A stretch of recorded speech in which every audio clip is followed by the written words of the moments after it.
भारतीय संविधान सिर्फ एक कानूनी कागज नहीं है, यह हमारे देश की आत्मा है।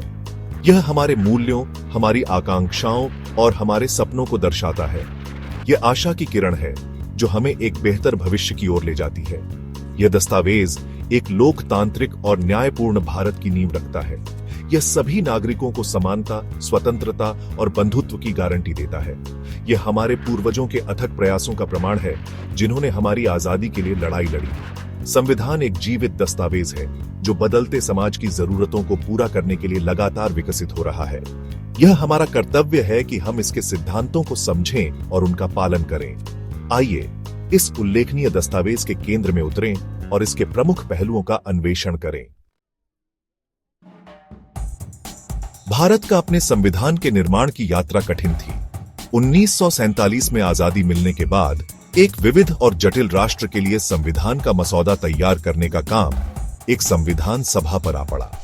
देश भर के निर्वाचित प्रतिनिधियों वाली इस सभा ने दिसंबर 1946 में अपना ऐतिहासिक कार्य शुरू किया। मसौदा तैयार करने की प्रक्रिया लोकतंत्र के प्रति भारत की प्रतिबद्धता का प्रमाण थी। डॉ. बी.आर. अंबेडकर के नेतृत्व में मसौदा समिति ने बारीकी से एक ऐसा दस्तावेज तैयार किया जो लाखों भारतीयों की आशाओं और आकांक्षाओं को दर्शाता था। संविधान ने विभिन्न स्रोतों से प्रेरणा ली, जिसमें भारत सरकार अधिनियम 1935 और अन्य लोकतांत्रिक राष्ट्रों के संविधान शामिल हैं। बहुत विचार विमर्श और बहस के बाद भारत का संविधान 26 नवंबर 1949 को अपनाया गया और 26 जनवरी 1950 को लागू हुआ। इस दिन एक संप्रभु, समाजवादी, धर्मनिरपेक्ष, लोकतांत्रिक गणराज्य भारत गणराज्य का जन्म हुआ। भारत का संविधान केवल शासन का दस्तावेज नहीं था, यह एक प्रतिज्ञा थी। यह न्याय, समानता और बंधुत्व पर आधारित राष्ट्र बनाने का वादा था। यह उपनिवेशवाद के साये से उभरते हुए राष्ट्र के लिए आशा की किरण थी। भारतीय संविधान की प्रस्तावना इसके मार्गदर्शक सिद्धांतों का संक्षिप्त और सशक्त कथन है। यह भारत को एक संप्रभु, समाजवादी, धर्मनिरपेक्ष, लोकतांत्रिक गणराज्य घोषित करता है। यह सभी नागरिकों को न्याय, स्वतंत्रता, समानता और बंधुत्व का वादा करता है। प्रस्तावना केवल एक परिचय नहीं है, यह संविधान की आत्मा है। यह उन उद्देश्यों को निर्धारित करता है जिन्हें संविधान प्राप्त करना चाहता है। यह उन मूल्यों की निरंतर याद दिलाता है जो भारतीय राज्य और उसके नागरिकों का मार्गदर्शन करें। संप्रभु, समाजवादी, धर्मनिरपेक्ष, लोकतांत्रिक और गणराज्य शब्द केवल शब्द नहीं है, वे उन मूलभूत मूल्यों का प्रतिनिधित्व करते हैं जो भारतीय राज्य को आधार प्रदान करते हैं। प्रस्तावना न्याय, स्वतंत्रता, समानता और बंधुत्व के महत्व पर भी जोर देती है। ये 4 स्तंभ हैं जिन पर भारतीय गणराज्य का भवन खड़ा है। प्रस्तावना एक मार्गदर्शक प्रकाश का काम करती है। यह हमें उन आदर्शों की याद दिलाती है जिन्हें हमारे संस्थापक पिताओं ने संविधान में स्थापित किया था और हमें एक न्यायपूर्ण और समतामूलक समाज के लिए प्रयास करने के लिए प्रेरित करती है।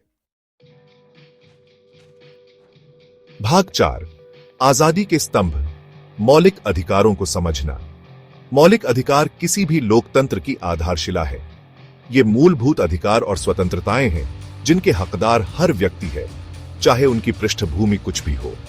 भारतीय संविधान अपने नागरिकों को 6 मौलिक अधिकारों की गारंटी देता है। ये अधिकार हैं समानता का अधिकार, स्वतंत्रता का अधिकार, शोषण के विरुद्ध अधिकार, धर्म की स्वतंत्रता का अधिकार, सांस्कृतिक और शैक्षिक अधिकार और संवैधानिक उपचारों का अधिकार। ये अधिकार व्यक्तियों को मनमानी राज्य कार्रवाई से बचाते हैं और उनकी गरिमा और स्वतंत्रता सुनिश्चित करते हैं। समानता का अधिकार कानून के समक्ष समान व्यवहार सुनिश्चित करता है और धर्म, जाति, नस्ल, लिंग या जन्म स्थान के आधार पर भेदभाव को प्रतिबंधित करता है। स्वतंत्रता का अधिकार बोलने और अभिव्यक्ति की स्वतंत्रता, सभा, संघ, आवागमन, निवास और पेशे की गारंटी देता है। शोषण के विरुद्ध अधिकार बेगार, बाल श्रम और मानव तस्करी को प्रतिबंधित करता है। धर्म की स्वतंत्रता का अधिकार विवेक की स्वतंत्रता और धर्म को मानने, आचरण करने और प्रचार करने के अधिकार की गारंटी देता है। भाग 5, एक न्यायपूर्ण समाज की ओर नीति निर्देशक सिद्धांतों की भूमिका। राज्य के नीति निर्देशक तत्व हालांकि अदालतों द्वारा लागू नहीं किए जा सकते, देश के शासन में मौलिक हैं। वे उन आदर्शों को निर्धारित करते हैं जिन्हें राज्य को प्राप्त करने का प्रयास करना चाहिए। इन सिद्धांतों का उद्देश्य एक न्यायपूर्ण और समतामूलक समाज की स्थापना करना है। नीति निर्देशक तत्व शिक्षा, स्वास्थ्य, पर्यावरण और सामाजिक कल्याण सहित कई क्षेत्रों को कवर करते हैं। वे एक न्यायपूर्ण और न्यायसंगत सामाजिक व्यवस्था की आवश्यकता पर जोर देते हैं, जहां सभी के लिए सामाजिक, आर्थिक और राजनीतिक न्याय हो। वे राज्य को सभी बच्चों के लिए जीविका वेतन सुरक्षित करने, सार्वजनिक स्वास्थ्य में सुधार करने, मुफ्त और अनिवार्य शिक्षा प्रदान करने और समाज के कमजोर वर्गों के आर्थिक और शैक्षिक हितों को बढ़ावा देने का निर्देश देते हैं। हालांकि कानूनी रूप से बाध्यकारी नहीं है, नीति निर्देशक तत्व सरकार के लिए एक नैतिक दिशा सूचक का काम करते हैं। वे नीति निर्माण का मार्गदर्शन करते हैं और राज्य को एक न्यायपूर्ण और समतामूलक समाज के निर्माण के प्रति उसकी जिम्मेदारी की याद दिलाते हैं।